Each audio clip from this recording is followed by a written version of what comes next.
Okay, anyway, basically what happened was this. So we're in the Rough Week studio because Jake, the asshole, that's what we're referring to him as. Yeah, took his mics that we use. The big asshole. The big freaking asshole.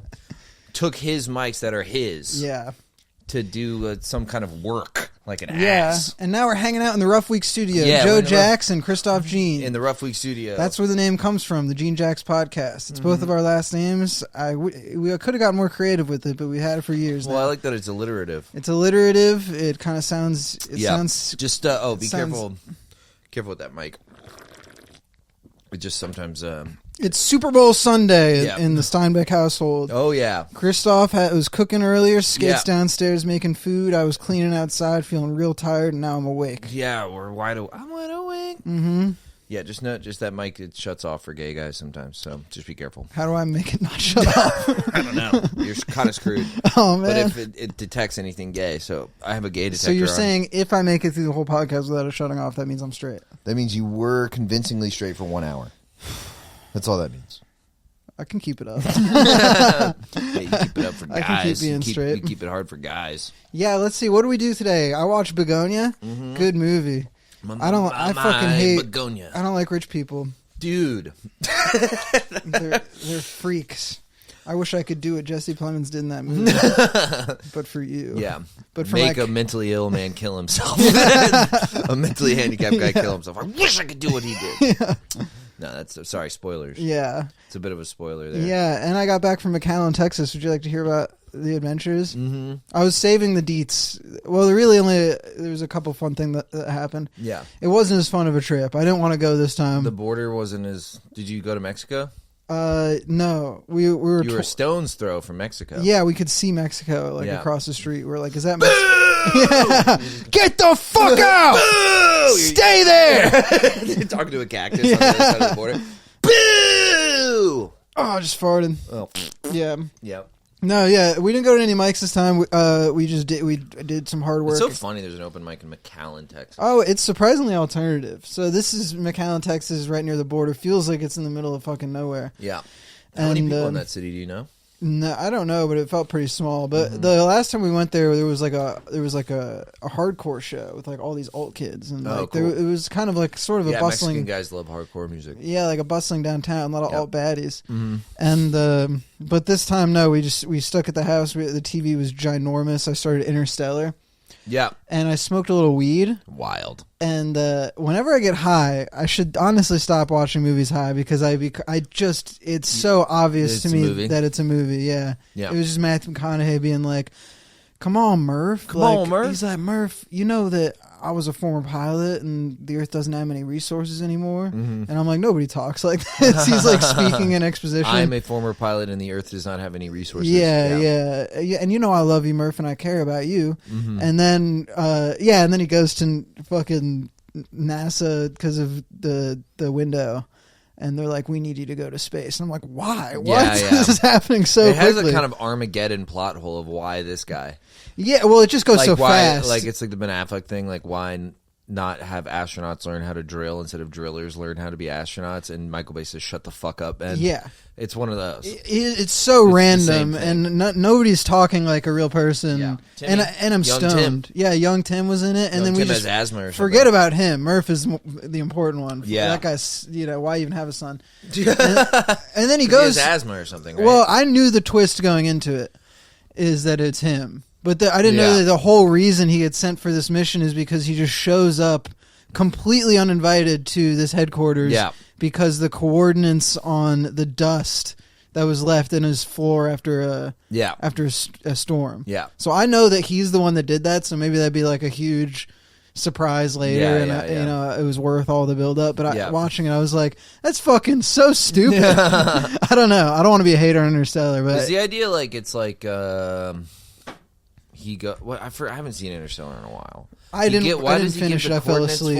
Does he give the coordinates for the right planet to go to or something? I fell asleep. Okay. But the reason he goes to NASA in the first place uninvited is because of the coordinates that were left on the floor by dust. Yeah, it was like in a certain pattern. And my understanding... you gotta go here. Yeah, my understanding is he goes back in time and sends himself there. Yeah. And it's probably like a mind-blowing reveal if I didn't know that. Yeah.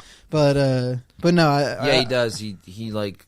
Yeah, it's like he's in like this wormhole or something, and he goes back in time. Yeah, I shouldn't watch movies stoned. Is it? The same thing happened with Paris, Texas. I fell asleep during it, and I couldn't. I think I'd like Paris, Texas. It sounds cool. I think I would sober. But all right. So the huge TV, fucking as big as that wall. I swear to God, and you almost get motion sickness. And sometimes TVs are too big, man.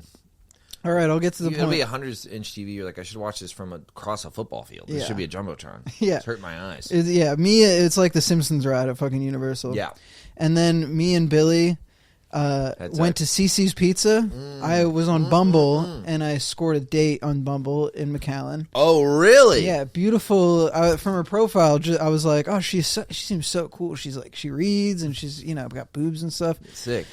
And then we were also happy he was going to stay at the Airbnb, and I was going to let him know if I bring a little shorty. Yeah, and we were on our way back, and he left his wallet in CC's when we were almost at the Airbnb, and we called him. It's not there. We go back.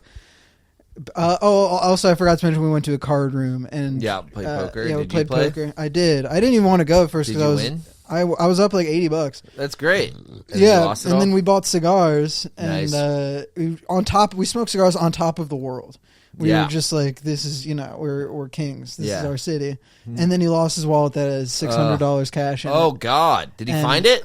No. He never found it? No, he never found it. Fucking hell. It sucked, dude. I mean, I didn't even know what to say to him. I was like, dude, this blows. His ID, his social security card. Everything. The company card. I mean, it's just, what a tragedy. Yeah, he was so fucking mad. Luckily, we kind of forgot about it at a certain point, and every now and then I'd make a joke about it, and he'd go, Joe, don't bring that up. Please. That sucks. Yeah. So this amazing day we were going to have, he was going to relax and smoke a joint. We got a few beers. I was going to go on this date. Just fucking vibe tanked. Ruiner. He lost his wallet at CC's Pizza. I know. Yeah. And it could have, I mean, CC's also... I don't know how much good memories you have of CC's, but I have good associations from like elementary school field trips. Fully understand taking kids to CC's because it's so cheap for so much food, but terrible. No, it's a place for like 25 fourth graders to go, but after the museum. Yeah. But dude, it was fun. Yeah, I love Jared, but Jared's so cheap. He would the cup is extra. To get soda, it's like extra. So he would just fill like a salad bowl with soda and drink out of it like a dog. That's crazy. I mean, hey, if nobody catches you, I mean, or they do, and they're like, well, clearly he needs the soda pretty bad. He's, you know what I mean? Like, no one at CC's is gonna report him to the CC's manager. That guy's on heroin. You're actually supposed to fill your bowl up. That wasn't even. He's the only guy doing it right. Yeah, he got customer of the month. It's like the Chipotle water cup. It's like they know what you're doing with the salad bowl. One time, remember we were at Moon Tower, or what's it called? Not Moon Tower, Lazy Moon. Do you remember getting called out for filling water cups with soda? I did. Yeah. I remember that happening to me at a Jimmy John's once, but not I mean, what? Shut up. Yeah. How about this? Shut up. Yeah. I go, that's water. It's brown, bubbly water. Well, yeah. Leave me alone. I mean, is it just the disrespect that I did it? Is it just they were like, you're not following the rules? Some lady, she goes, those don't look like waters. Like, came up to us. I'm like, what? And I want to be like, what, is it coming out of your wallet? Shut up. I'm like, yeah, it's not. It's not a water. Good call. You're right. It's soda. Well, I got it for free, stupid. The syrup and carbonated water that's in that cup is probably like a penny. Less than a penny. Like it. I mean it does not come out of her wages. Like I'm like, why would you care? If I worked at if I worked at any restaurant, that had a soda machine, I would never care. Yeah, it's the whole thing with sneaking in food. When I worked at a movie theater, it was like, if you're just bringing like a to-go thing into the theater, I would be like, well, you're putting me in a position where I have to say something or I'll get in trouble. Get in trouble if I just let it But slide. if you sneak it in, I don't give a single fuck. Yeah, I mean, no one's looking at anyone's anything. No. Yeah. And then, I mean, who gives a shit? And also, Skate will bring her purse, and I'm like, put 2 Chipotle burritos in there. Yeah. And 4 Modelo's. Yeah, the rules are meant to be broken. Yeah. These fucking arbitrary lines we draw in the sand of life. It's not. Well, it's also like, I don't care about, I'd gladly not pay for food at a movie theater. You're like stupid if you do. Yeah. Did you you ever? You want to buy $9 gummy bears? Are you fucking insane? Oh, well, that's the entire business model. You want to buy a $15 soda? Suck my dick in half. I don't care. It's the entire business model for movie theaters and why everything's so expensive. Because they don't make any money on the tickets. The tickets all go to the studios, and so they, popcorn. Tickets all go to the studios, 100%. I'm pretty positive that the money that a movie theater makes is from concession Exclusively. Yeah, wow. It's from things that they sell. Which makes sense. I mean, if you're selling like, tubs of popcorn for every like other person that goes in there, and the popcorn itself, again, like the soda, 2 things that cost the least amount of money like in the world to produce. Water and sugar and corn and salt. I mean, it's crazy. Yeah. So, I mean, I think movie theaters should be cheaper, but that was. Well, that's interesting because like the ticket prices have always been kind of crazy. Yeah, studios want to make more money too. That sucks. Yeah, because these movies are getting more expensive. Mm-hmm. So you had like, you got James Cameron spending like 10 years of his life making Avatar, and he's like, actually, this is going to be in like 6D. It's the movie's going to suck your dick, and it's going to cost $60. You're going to turn blue. Yeah. During the film, you will turn blue, and you can have sex with your hair. Yeah, in order to make a profit on this fucking $300 billion movie. Video game cutscene. Yeah. Yeah. Movies are getting more expensive. Tickets are getting more expensive. Life is getting more expensive, and the earth will be consumed by the sun. But the good thing is wages are right there. But wages keep up with it, so it's all good. Everything's cool. Yeah. But then I went on the date after he lost his wallet, and she talked about. She was like, "I found the wallet. Let's go crazy." Yeah. Well, I picked her up, and she was cute. Like, I mean, I don't want to sound disrespectful as I'm speaking of, but you look at her and I go, oh, she's not as cute as her pictures. Cute as the picture, but still, I'm not one to. She was a cute girl, but immediately we sit down and she starts just going off about her ex and her breakup. Oh no! And like yapping about like how much of an asshole he is, and like how they they broke up, and like how he was in the military and doing all this stuff. Oh god! And I had when someone's just talking and talking, and you just go, yeah, that's nuts. And there's a lot on my mind that I wanted to say, but I had this conversation with Billy about like, why didn't I just stop her and be like, I don't care. This isn't actually what you're supposed to do on a date. Like, this is actually kind of insulting to me. Yeah. Like, it's just why am I here? Tactfully just go, hey, would you mind not talking about that? It's kind of odd for me. Yeah, I made reference to that at one point. I started to kind of be like, listen, by the way, I've been where you are, and you're actually, it's quite embarrassing what you're doing. Or like, similar to that. And I could just see like her start to like clench up. Just get insulted and be like, really? Just it's rude. It's rude to be like, shut up, So I'm too much of a pussy to like be mean like that. Yeah, you don't have to be mean. Yeah, it's not mean if you just say, hey, could we please talk about something else? No, I redirected the conversation. That's the thing. It was a game of like redirecting it one way. And she'd bring it back, and then we're going, and I'm cooking a little bit, and then I would come back to the ex. But then I got so drunk I didn't really care anymore because then I'm starting to touch her leg and shit. So I'm like, talk about your ex all you want. And then we made out a little bit, and she was about to come over because it was like, I'm here for one day, like, up to you, like I got the Airbnb, and then she didn't, and it was like an interesting night, but not, I wouldn't say very successful. It was I was kind of like, damn, and we played Topgolf, and she beat me. Damn, dude, you were so braggadocious about your Topgolf skills. That some broad beat you. Well, that was like her thing is golf. Yeah. Oh, interesting. But so that was basically the McAllen trip. Damn. Mm-hmm. It's a bummer about Billy's wallet. I feel bad for him. Yeah, that does stink. But hey, can't do that. You can't lose your wallet, man. That's, dude, you should have been like, you fucked up. Oh my god, you fucked up so bad. That is what we call a bruh moment. Oh, it's a classic. I mean, I remember losing my wallet in New York, and oh my god, it's a nightmare. Getting the ID back was the fucking just a disaster. You remember my friend Nick? Mm-hmm. He was visiting me in Orlando. I think he lived in like St. Augustine at the time or something like that. And he's like, dude, let's go. I'm so excited. fuck yeah, and we're like going to a bar or something, and then like literally it was like I pick him up from a bus stop in my car. We're driving to a bar, and he like gets out to pay at the bar, and he's like, no, my wallet. Where's my wallet? And I'm like, oh fuck, man, maybe it's in the car. And then we like dig out the car, and it's not in there. And he's just like, fuck! Like, literally like 30 minutes into like we had one good car ride. Like it's gonna be a sick weekend, and then vibes like, just shit. No, dude. Yeah, it's so. Like, it's fine, dude. I'll just pay for your stuff, and we'll just not go to bars. Yeah. So much is packed into this one thing. Everybody needs like an air tag or something, because really losing it was like just a nightmare. Yeah, like to get my license back was just the most painful process. Yeah, you go into the trial, you go into, it's very Kafka. Yeah, very Kafka. Yeah. Wait, how's like the trial? It's like bureaucracy. Absurdist bureaucracy. Yeah, well, it's none of it makes any sense. You like get in one line to go to another line, and then you enter a room and no one's in there, and you're like, "What the fuck? How did I get here?" And they're like, "You're lost. Get out." Yeah, and you're like, "Why are you mad at me?" And you're like, "That's a fine." Yeah. Huh?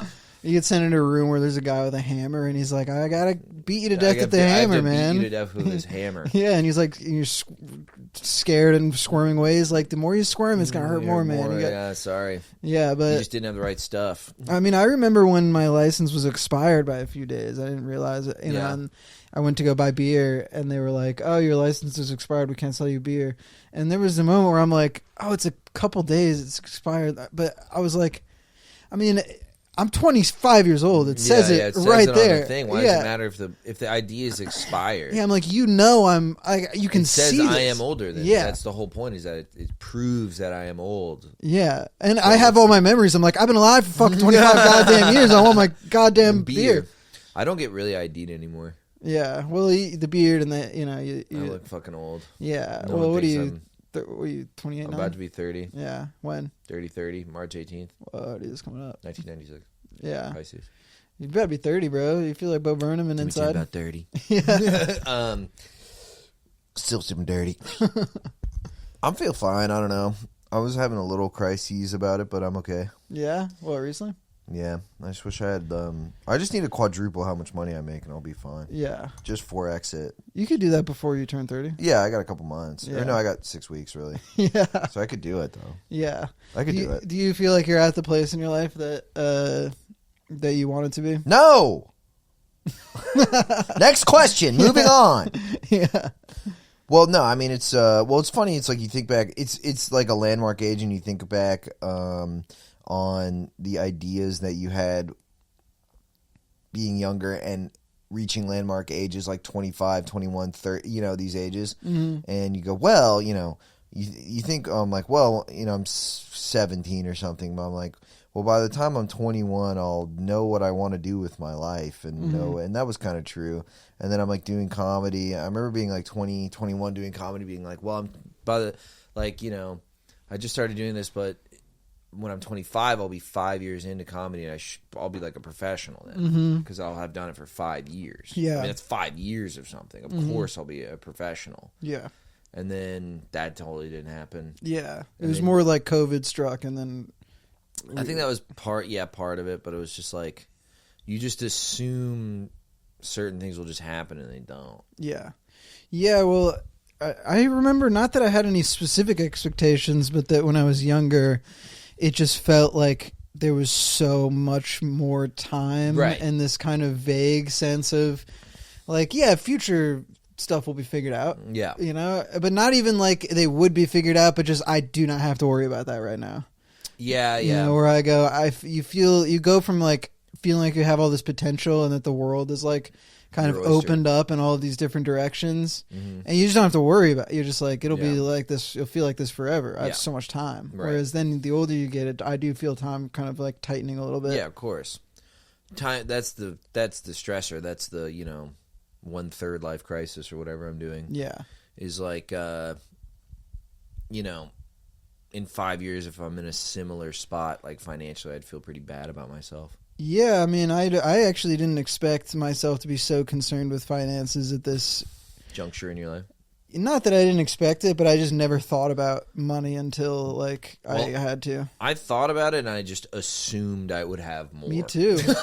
I assumed I would figure it out. I assumed I would have more. Yeah. I assumed that by around this time in my life I would be like thinking about buying a home. Mm-hmm. And I don't even really like the economy's bad and it's hard to buy a home for sure. I like know whatever, but like I can't. I assumed I'd be able to do it. And I don't really blame the economy on that. I blame just my own career choice. I think if I was well, we've talked about this before. Is like it's like yada yada. But was it really a choice? No, not no. really. Yeah, just the lane I fell into. Yeah, Yeah. Well, it's true.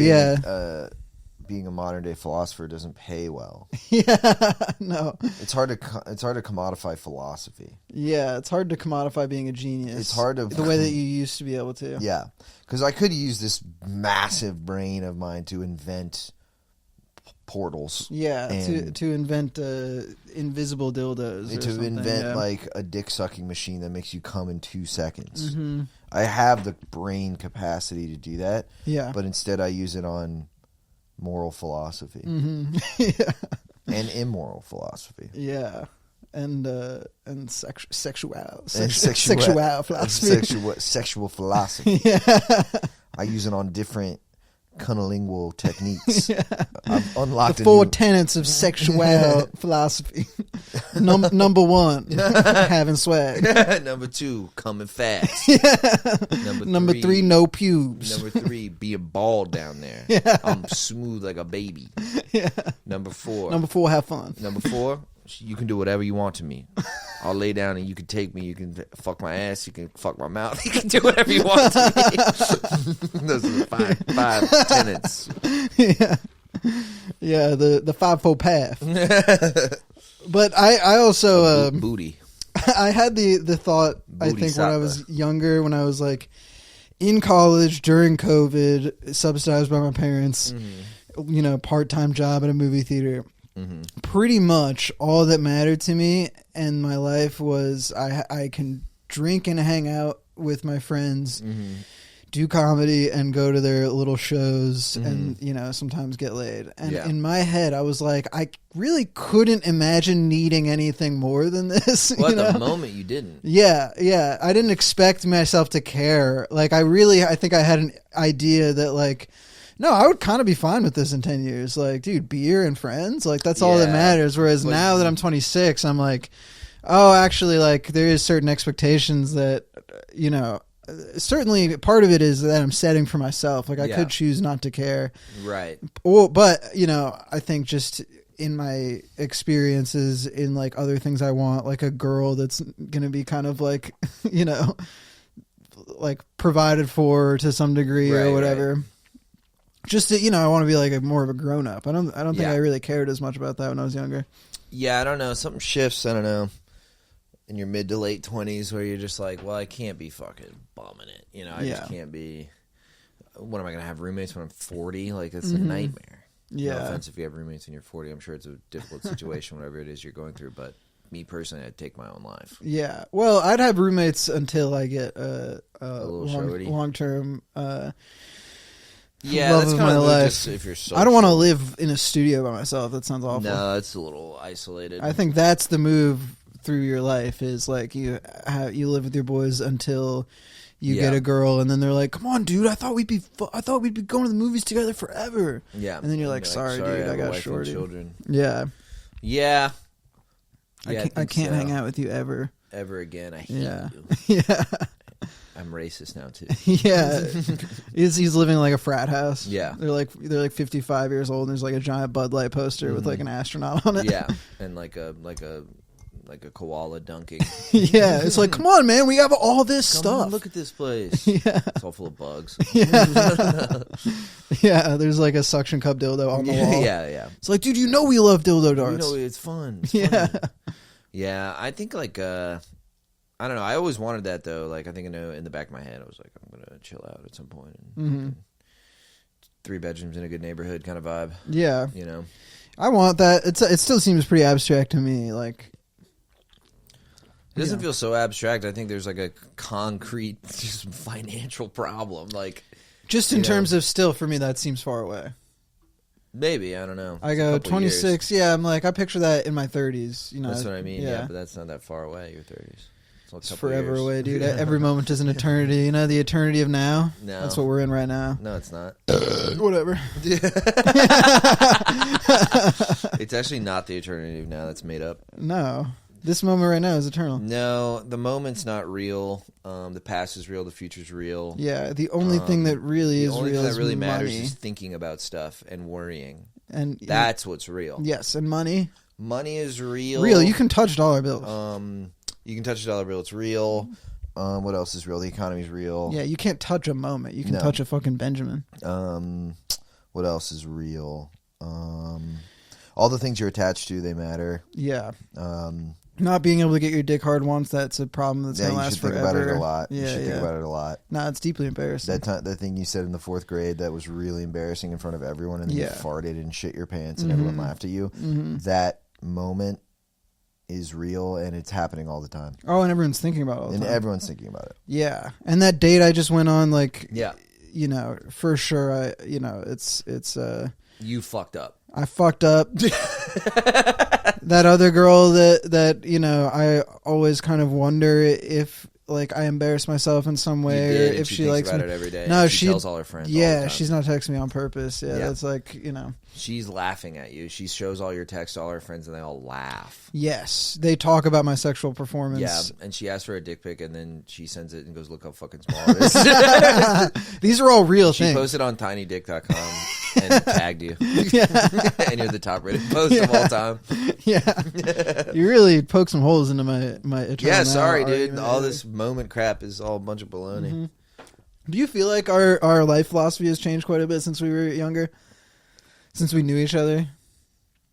Maybe, I don't know. I'm trying to compare and contrast. Well, I think both of ours at the same time. It's kind of hard. Like, I was looking at some older podcasts, and I don't think the way we speak is any different, but I think we have a lot more confidence now. Oh, really? Or are we? I think not confidence, but swag. Like we're more emotion, more swag. I think our general philosophy of things is way more grounded in reality. In reality, or it's just different now. I think we're just way more zen or something, or like. No, that's good to hear. Just how much we talk about fucking gratitude and like being in the moment, and like it feels like we have more of a philosophical framework than we did before, which was just discussing like red pill ideology. How awesome it is. Yeah. Yeah. Dude, I miss being red pilled. Yeah. No, I was never red pilled. I just want to make that clear. I miss being a fucking virgin, dude. I miss being a groiper virgin. Yeah. That was the best time of my life. Yeah. Well, you were a little incel, right? I was commenting really mean things on the OnlyFans girls' posts. Yeah. Like, you're going to hell. You're going to burn in hell. Here's $70. I don't know, maybe, but like, I thank God that I went through that phase from like 18 to fucking 19, or like high school, into like freshman year of college. It was like just being like so frustrated not getting pussy. Like, it wasn't full, you know what I mean? Yeah. But then you just like, you know, you kiss a girl and you're like, I was talking to someone about this. I was like, yeah, just like you touch a boob and you're like, okay, I don't have to end my life for another 6 months. You get like there's a refresh timer on like taking her life. It resets every 6 months you touch a boob. Yeah, I feel that even now, brother. Yeah. But but also touching boobs does get less you know, like life-changing the more you do it. It like levels cocks, out. Yeah, and then cocks are awesome. Are better. Yeah. Other guys' dicks is better. Yeah. Well, so you're in a little bit less so you're not exactly where you want to be financially right now, but did you Not at all. did you expect to be in the type of relationship you are now when you were like, you know, say in your earlier 20s? Because this is kind of an accomplishment, you know. It's yeah. It doesn't feel like I did anything, though. It just feels like I got lucky and met a good lady. Mm-hmm. But if you take a step back, you go, oh, look at me. That's one thing that I got figured out that I don't really need to worry about. Yeah, but it's almost like, it's like you got to figure it out, but it's funny. It's like it doesn't feel like you, like, it's not like you studied for your test and you got an A. You know, it's more like, I think about that stuff all the time, like, just lucky stuff or whatever, you know? Just like, and you wonder if certain details had changed about your life, would you, or little aspects of your personality, would I still be in a long-term committed relationship, or would something like blow it, you know? Yeah. Wait, say it again. If there was like other decisions that happened, or like yeah, minor... like a year in, like, you know, or like, okay, so like I was gonna move to New York, like really like 3 months into dating Skate, but then like logistical things pushed it back like 6 months. I think I remember this. Yeah, and we dated for another 6 months, mm-hmm. and I'm like, well, thank God. Like, yeah, would it have like there'd be not as strong as a connection? She would have even less of a reason to want to move somewhere with me. Mm-hmm. You know, it might have fizzled out. Well, yeah, there's little kind of like arbitrary stuff that goes into it like that, but you could even, you know, it's like this could be anybody, but even this one is kind of algorithm determined, is like, you know, if you didn't happen to see her on Hinge, yeah, or whatever, there's like so much randomness that goes into all of this. Mm-hmm. Whereas other people, like, you know, certain people, it seems somewhat like it was inevitable, you know, of like, you know, we would have always met each other if I just ever decided to do comedy in that, like, you know, 3-year period or whatever. At UCF. Yeah, or like friends from high school that you're just like, well, you're in the class together. It's like, but even then there's the randomness of like you're placed into the class together or whatever. Why'd you go to UCF? It was the best college I got into. Oh, really? It was either that or FGCU. I don't want to go to FGCU. Yeah, it was kind of touch and go. It's kind of the same thing, though, aren't they? They're kind of the same vibe. Gulf Coast and UCLA. Like, there's no like. Is it a worse quality school? I don't know. I think Orlando is a better, like, cooler city, and like. Is it? Where's FGCU in Miami? Gulf Coast? No, it's in. Oh, it's in like Naples. Florida Gulf Coast University. Yeah, I think so. Yeah. Yeah, it's more in the swamp. It's it's in some. It's in Newport Richie. Yeah, or something. I mean, to break it down, it's just that every one of my friends from high school went to UCF, and the only people that went to FGC, they just couldn't get into UCF or FSU or whatever. Okay, interesting. Okay. I mean, originally, you probably knew this about me, is that when I was younger, like 15 to like 16, was like sure thing I wanted to go to UT. Oh, yeah. Yeah, because I just loved Austin. Yeah. Which is actually strange that I live here. It feels like way more of a coincidence. Yeah, I think the thing you liked is gone, though. Oh, for sure. Rooster Teeth is gone. Yeah, Rooster Teeth and Linklater vibes or whatever. Yeah, but it's been replaced by something else, you know, like awesome like Techno Capital. Yeah, that stuff's cool. Yeah. I mean, Oracle's here now, so that's good. Yeah, we got Waymos. We got Waymos and Oracle and Google and Apple. Yeah.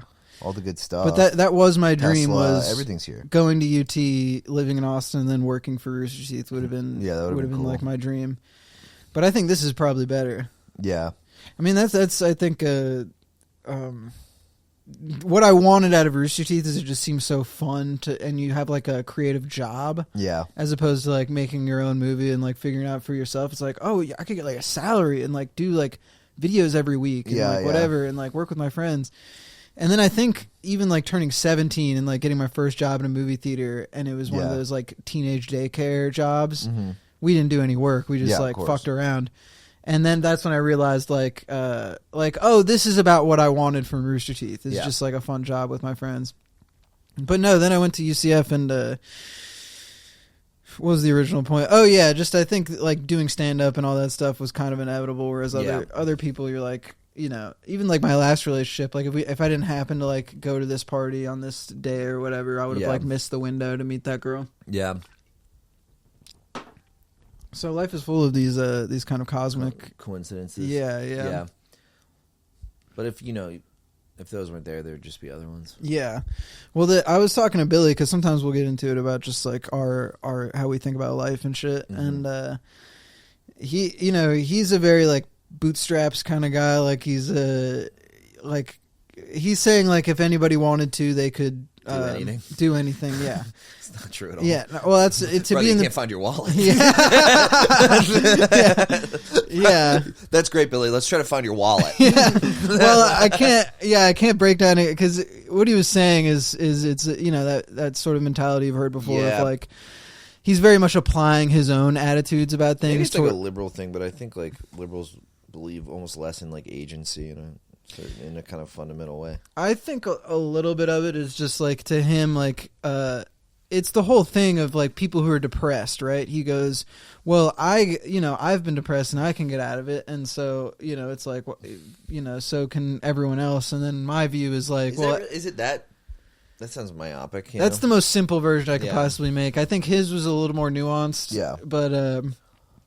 But it's very, but there's a hint of truth to certain things. There's definitely what's it called? Like there's people who wallow, and you're like, you don't need to wallow. That's a choice. That's essentially what the conversation came down to. Is like, I think there's a difference between complaining and having a mental disorder. Yes. And some people complain needlessly. Yeah, and everybody's very different. And me and you were set up to like you complain all the time needlessly. Yeah. I remember there was a few years ago. It was about year and a half, you were just bitching endlessly. Yeah, I remember that. I remember that specifically. And you're like, all your hair fell out, and you had to do. No, I was coughing all the time. Yeah, it was just a bunch of bull. Yeah, I wish I could have. It was just, it was stupid. Yeah, it was. I'm sorry I did that. It's actually kind of embarrassing. What was it? Cancer? I think so. Yeah, I don't even really remember because it was so inconsequential to my life. I'm sick. Yeah, it was probably AIDS. Yeah, homo. Yeah. Well, there's a point I was trying to make about Billy, but do you think when I had cancer, was I what was the ratio of complaining? Do you think You're cuter? No, I know you don't think that, because I remember there would be times where I would decide I'm not going to wear a hat today. Let's we're going to go to the mall and I'm going to be bald. And you would look at me, you go, you sure you sure you don't want the hat? No, well, you were trying to tell me that your friend said that you looked good with a bald head, and I said, brother, they're lying to you. You look like shit. You look way better. I don't think they said I look good, but no, they were telling you that you looked fine bald. I go, brother, you look fucking insane. You look like a guy with goddamn cancer is what you look like. It's not a good look. Yeah. Put on a fucking hat. You're such a fucking dick.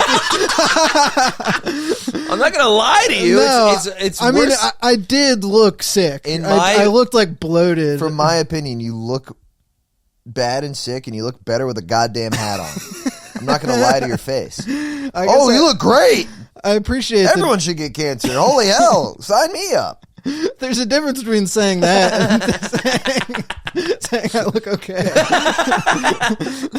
Because, in my head, what I'm worried about is that everyone's looking at me and going like, man, holy fuck, that looks like shit. I mean, they'd probably go, they'd probably hit you with it. Yeah, well, I I definitely remember going on a date and that girl that Bobby ended up dating much later is they had talked about like, oh yeah, when I went on a date, with Joe forever ago and he had cancer, and she was like, yeah, he was just really bald. Yeah, he did not look great. Yeah, he didn't have any eyebrows. Yeah, I was trying so hard to still maintain some swag with drawing on eyebrows. And crying and my mascara is going down my face. Yeah, trying on different pink wigs. Just putting tanner all over your head.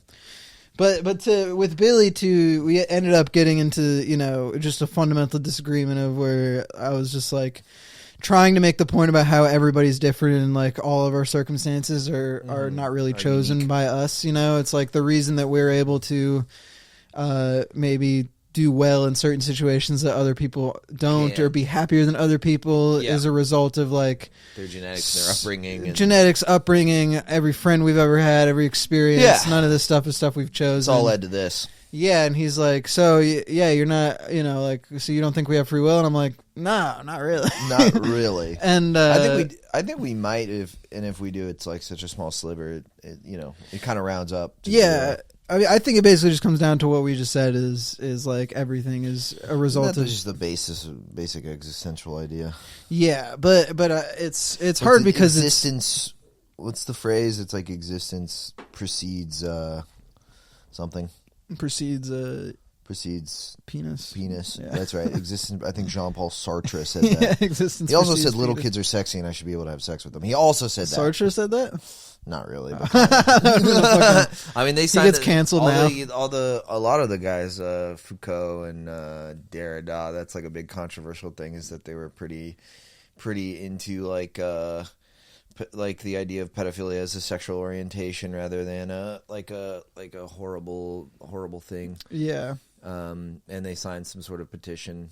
Oh, really? Yeah, they signed some sort of petition to like get rid of it. It's like the Polanski petition. Yeah, something like that. Yeah. Yeah. So I think Jean-Paul Sartre was on there too. A bunch of French guys. Not I a mean, good look you know, for it was us. a different. It was a different time. Not a good look for me and my compatriots. Yeah. Us French. Name one genius that ain't crazy. Name one genius that ain't French and a pedophile. Yeah. So but it seems it's. I feel like all that you know, free will discussions that have taken place so much over the course of like since college, that I just believe it pretty heavily, and it's interesting when I'm having to, like, you know, or just making a case for it, or like saying, like, you know, just like presenting my view of everything, and I'm like, oh shit, this is kind of, you know, he's not buying this. Yeah, I can see. Billy. It seems we talked on the camping trip a decent amount, and Billy just seems to have a different approach to stuff. Yeah. Do you feel like you gain a lot from discussions of like just existential or like kind of, you know, deepy topics? Yeah, with but people? the problem is you feel some guilt about it being sort of selfish or something. Like, it's like I don't really integrate in stuff like that. You know, some people's, I don't know, but it's tough to say, am I just like similar to other people? Because what happens is it like reveals your own beliefs more than it integrates other people's. Mm-hmm.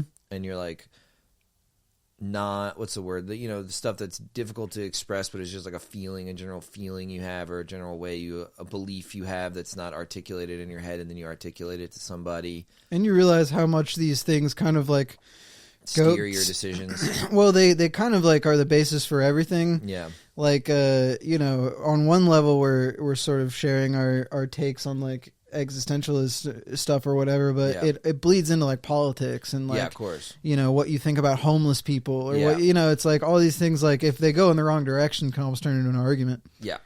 And maybe when we were younger in college, kind of blowing each other's minds with this, like, oh, this and that, and you know, whatever, is maybe just like as you get older, like my beliefs are getting a little bit more, or I'm not rigid. As like, I'm not as malleable. Like, I'm not as elastic when it comes to everything. That's good. I mean, it makes you less neurotic. At least it makes me less neurotic. Mm-hmm. So that's good. I think if your beliefs are too malleable, you worry about more stuff because you think you're. Well, at least me. I would think I'm wrong all the time. I think I'm just like, I think I'm fundamentally living my life wrong. And like the truth is that you're 22 and that you don't really have much of a life. So even if you fuck up, it doesn't mean anything. Mm-hmm. It's like the reality, but you can't see that when you're 22. Yeah. Yeah, for sure. And I think I just used to value those like late night stoner philosophy kind of talks, whereas now, again, it's like we talked about last week, whereas now it's on cocaine and you don't remember it the next day and you're just kind of like yapping and yapping. But I still like a fucking good ass, you know, like a good yap with somebody, and also when you feel like, you know, you're getting at the core of something and you're you're hearing some personal stories or someone's opening up to you or whatever.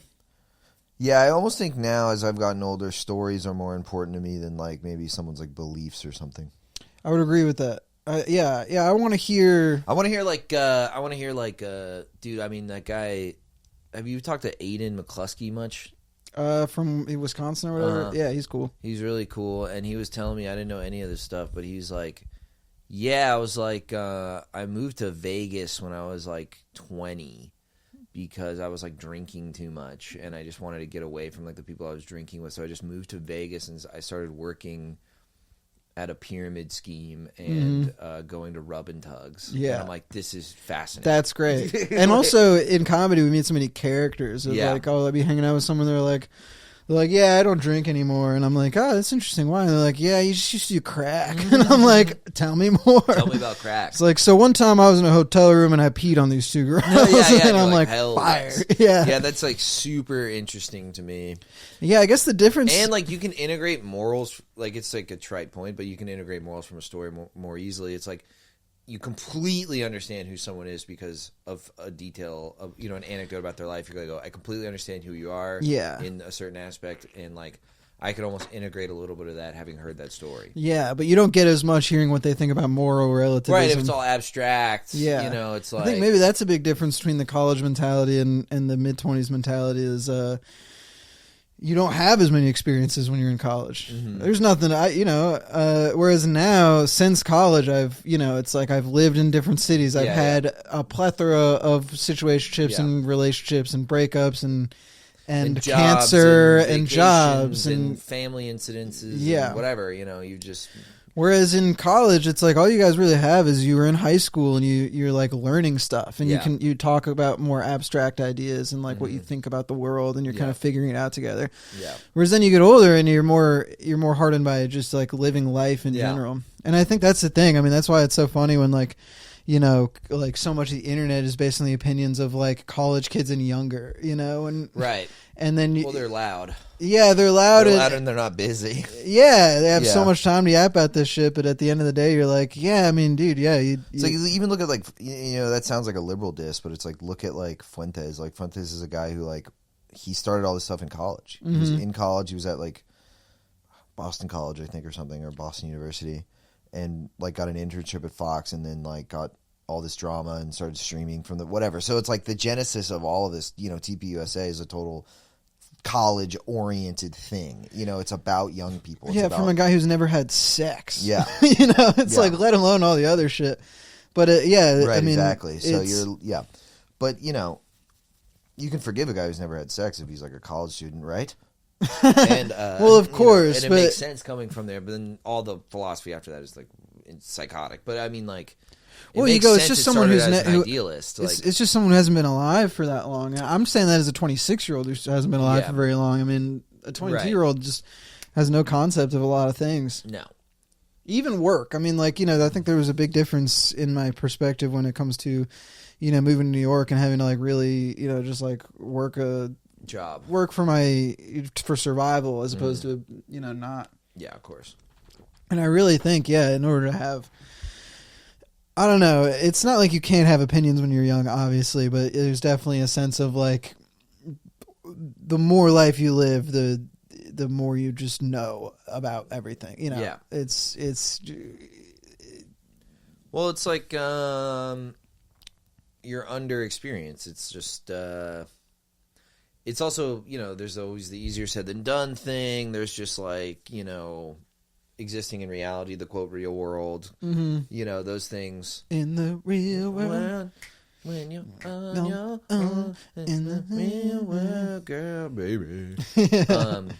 When like you're faced with certain realities, you know, it's like for example, like it'd be very easy for like I don't know, for like someone to think that they're going to like never have a day job and be an artist vagabond, and then they're poor for like 6 months and they're like, oh my god, this is hell. And then it's like, I'm just gonna work at a bank, you know, and you're like, there's nothing wrong with work at the bank, brother. It's okay. Like, I get you're like betraying some sort of thing you made up when you were 16, but I promise it's fine. I'm like, the rat race does suck. And I think we should, you know, there's absolutely room for higher wages and more affordable shit, but fucking you gotta do it. You know, it's like you have to exist in the rat race or you're fucked. But rat race implies that you're like trying to get ahead or something. It's a different thing than just like basic survival. There's basic survival, and then there's like a certain amount of wealth or privileges that should just kind of be guaranteed, like just based on the work abundance. Well, just the abundance of resources that exist and are at people's fingertips, just not poor people's. Yeah. It's like distribution. Well, like when I was working at the warehouse, I mean, none of this shit would be happening if it wasn't for the workers, and yet we're just getting, you know, it's of course. Like all of our money is going to the top. Yeah, of course. And then you have like these fucking, you know, company events where they care so much about us. We'll give you a bag that we were going to throw out anyway if you win at fucking bingo. Yeah. I mean, it does get just like kind of infuriating. No, it's absurd. Like when, like, you know, I would work at, I forget what happened, but it was like I was working as a cashier at the weed store and something fucking shitty happened to everybody. It was like, I'm trying to remember what it was, but it was just like, it would be basically it'd be so busy and people would have to stay so long and they'd have to like work really hard for like this extended amount of time. I think it was around 420 or something where they would do like these insane deals and they'd be like, weed is free. Like weed's free today at True Leave, and it would just be hell on earth to work there and you wouldn't make a dime more. Yeah. And you know, you had to work extra and like you had to like pull in. You just had to do all this extra shit, and you were busy for like 12 hours. Yeah. You know, it'd be just hell. It was hell shifts, you know? Yeah.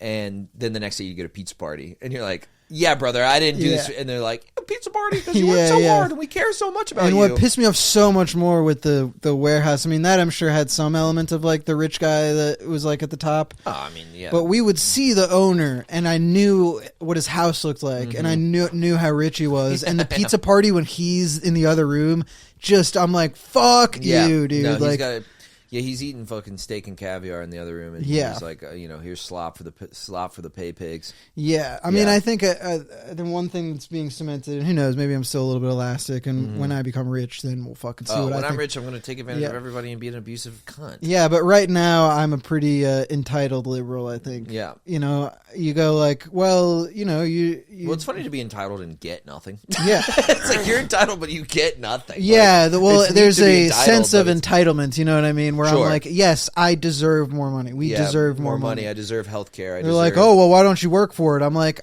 first of all, I'm fucking working. And second of all, I don't think I think I just deserve it. I'm like, I think just give it to me. Yeah, I think I just deserve it. I think everyone deserves it. I mean, there's a certain level of thing that's just not being... Well, I think everyone deserves it, but it's one thing to deserve it and know that the means exist for it to be distributed. It's just like a distribution error. Yeah. Or not even error, it's very purposeful. But, it's like, oh no, the reason I don't have XYZ is because rich people are greedy. Yeah. That's why. Yeah. Like, it's not abstract. Yeah. And I think, it's not so black and white where, like, people's counter arguments could be like, well, what about the fucking lazy, poor, disgusting people that are, like, existing off the government's dime and our taxes or whatever? And I'm like... And have a different skin color than us. Yes. And so, they're, What about those freaks? Yeah. And so... well, those people also... Deserve nothing. No. Well, those people, you could take care of them in an afternoon if you really set your mind to it. Yeah. Yeah, I guess in the base, I guess in the back of my head, I'm like, genuinely, I'm like, yeah. I just think anyone who's fucking working should be able to. I said that get some of the means that we have. I had this argument with my dad because he's more libertarian than I am, and he basically said like, well, the problem's at the top and the bottom. Like the problem is like, people at the bottom, they don't want to leave it, and they take advantage of the system and blah, blah, blah, blah, blah. But I was like, well, if let's say 9 people take advantage of the system and 1 person doesn't, I think that 10% of people, like, they should, who actually need it, I'm fine taking care of the other 9 lazy guys if that one poor fucking mentally ill, whatever, like horrible life circumstances guy, disabled, whatever, I'll chip in extra. Like, I think the billionaires can chip in extra. I don't care. Yeah. I don't care that they're taking care of 9 lazy guys for every 1 person who deserves it. I don't care. Yeah. I definitely have a fuck the billionaires mentality where I'm like, of course. Yeah. And I don't know. This just makes me think too it goes back to the free will discussion of I think that a big difference between just conservative and liberal mentality is simply one side is like it's their fault and the other one's like it's not their fault. Yeah, like a poor person. What I meant by, like, agency. I believe that a poor person, maybe it's because I don't think anything's anybody's fault. I think we're just a victim of our circumstance. Yeah, and I think a conservative person, like the word victim makes them sick. Yeah, and they go like, well, it's their fault that they're homeless. It's their fault that they're doing this. It's their fault that they're in this situation. Yeah, it's interesting though because it's just like I think it's also just like a numbers thing, and it's like, well, if 1 billionaire could take care of I don't know. 5,000 people or something like really well, provide for 5,000 homeless people for the rest of their lives and then not really make a difference and they're still worth 999 million instead of, then you're like, well, of course, like, but the problem is like, I think, they believe so much in agency and they believe so much in, like I earned this, and it's like they're very attached to the idea that they earned something and then taking it away is unfairness. Yeah. And I kind of go, yeah, it's unfair. Yeah. But there's also 900, there's a billion reasons why you're a billionaire, and that's unfair. So it's actually less unfair. Everything's unfair. Life's unfair. It's what your parents tell you. Yeah. Yeah. I think sometimes liberals get a bad or like, it's almost more of a psychological breakdown than it is a political. They get like, well, I think what happens is like fairness gets brought up in this way that is like hard to deal with because like in my mind I'm like, well, nothing is fair. Like it's a non-starter. Like there's no way. It's like there's no way equity would be reached. Yeah, but it's less inequity would be good. Yeah, and like. Yeah, I just think I think there's just a fundamental unfairness in the universe, and that you can try to do some correcting of it, but it's always going to be there. So like when people accuse the liberals of being too ideal, I'm like maybe liberals should be more vocal, be like, I don't think anything's fair. It's like nothing's fair. Yeah, yeah. It's like I want my fair share. It's like I want a less unfair share. I just want a fucking house. Yeah. Like, I literally just would like to purchase. I just don't want to be financially precarious. But also, I mean, look at the 50s, dude. If you look at the 50s, everything was better. Yeah, everything. I can't think of one thing. No, that was worse in the 50s. Yeah, just we were not all Christian. Christianity was big in a big way. There's probably one thing that's escaping me, like. Oh yeah, those fucking blacks were complaining. A bunch of brats. Yeah. But there was like, you could do single income home, and like your job, what you're doing now, you could have like taken care of like a nuclear family. Yeah. And you're like, what changed? What could have possibly changed? It's like whatever that is, revert that. Yeah. Yeah. I mean, it's neoliberalism as well. Yeah, exactly. It's all of so our if you're money saying going like, overseas. Was that unfair? And you're like, well, no, it was clearly more fair. Yeah. Clearly, things have gotten less fair. Clearly, things were just better for more people. I feel like a bajillionaire person. You have to admit that in some way. Yeah. Like economically, in terms of. Whatever, white guys with 40-hour work weeks. Yeah. The greatest Americans. Guys. You could just say Americans. Americans. Things have gotten clearly more unfair. So it's like, how do you not view it that way? I don't understand. But I don't know. We're echo chambering right now, but it's all right. No, I think we do both agree with each other, which is, I mean, I think it is interesting to analyze, I think, types of... more so like people in our lives. It's less so about like the actual politics of it, because we agree we could just shout for days like that we want shit to be cheaper and to wealth to be spread a little bit, and hopefully people disagree with us in the right comments. But in general, I think I like to hear, like, at this job, like I think I'm around more people, say like Scott or Billy or whoever that have more of a conservative temperament. And I could talk about economics all day, but I think psychologically I don't know. I think guys who work blue collar jobs, I think generally it's easier to be conservative because you work really hard and you're like lifting stuff and like using your body and like, you're in dangerous positions sometimes, and you have to like figure you're out in the sun. And I think, it's when you're out there doing that really hard work, you go like, well, fuck you for complaining that you don't have more money. You could just be working more. There's that, but there's also like, I think it's the modern, center left Democratic, the Democratic Party has been like led by like the professional coastal managerial class, and fundamentally left people like Billy behind. Yeah, because Billy. Oh yeah, well, Billy's stupid and didn't go to school. He's an idiot, and he's from Florida. He's from the swamp, and he's a dumbass. Like that's what like these people think of you. Yeah, whereas before it was like union workers. It was like the whole idea is that we're the ones producing stuff, and so we have actual power. Right. Like FDR left wing stuff. Yeah.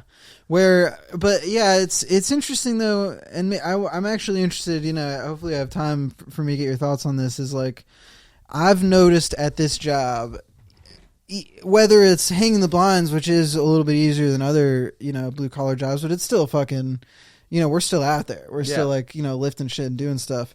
But I notice a lot of like I'm starting to understand masculinity like a little bit better.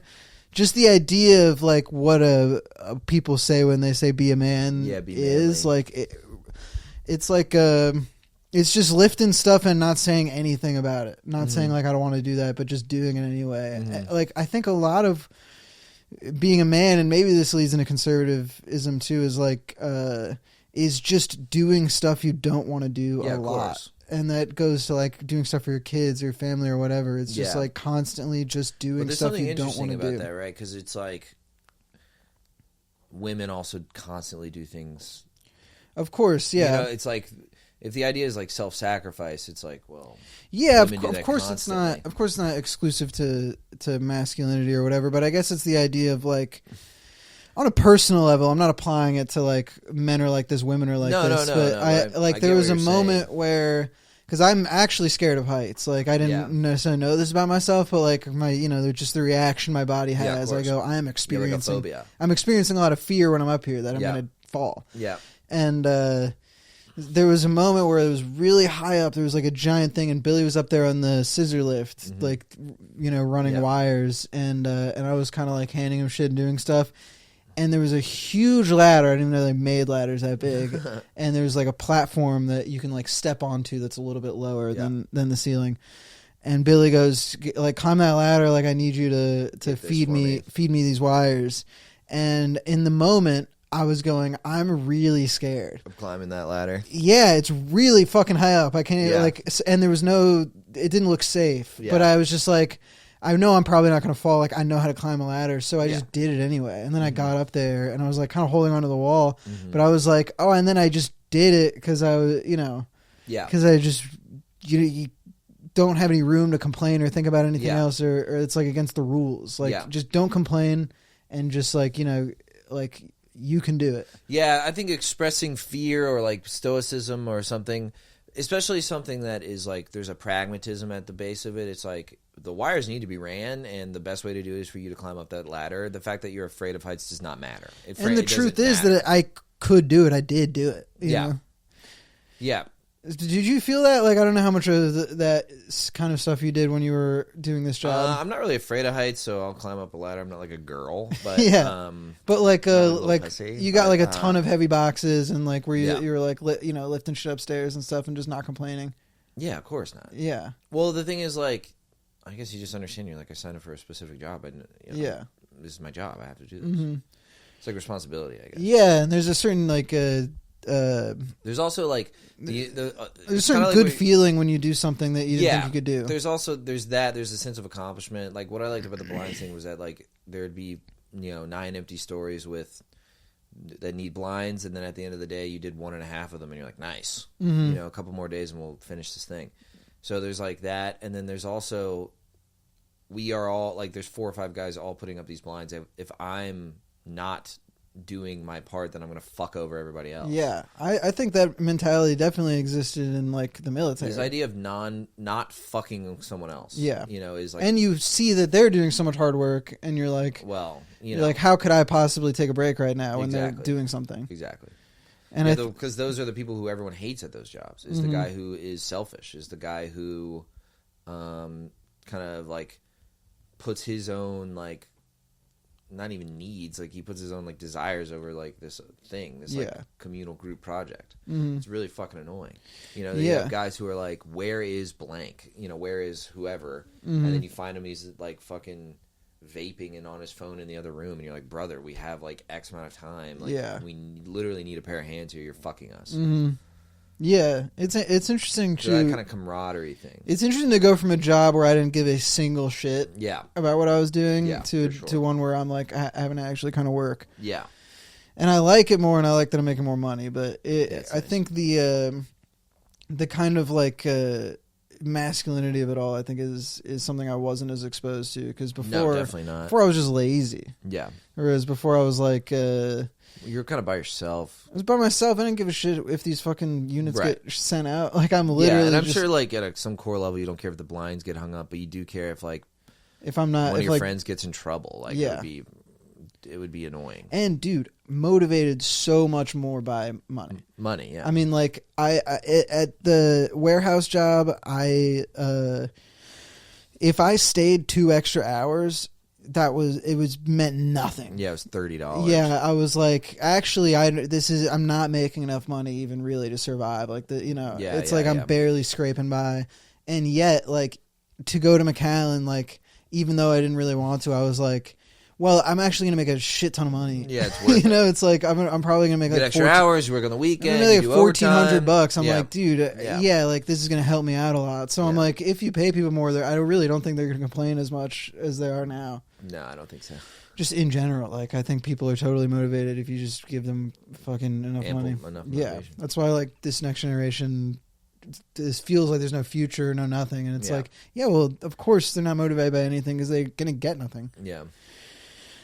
If we wrap things up, we're really gonna go. Yeah, we gotta fucking drink. We have to drink right now. Yeah. All right, we love you guys. Thanks so much. Like and subscribe. Yes, Leave sir. a comment. Hell yeah.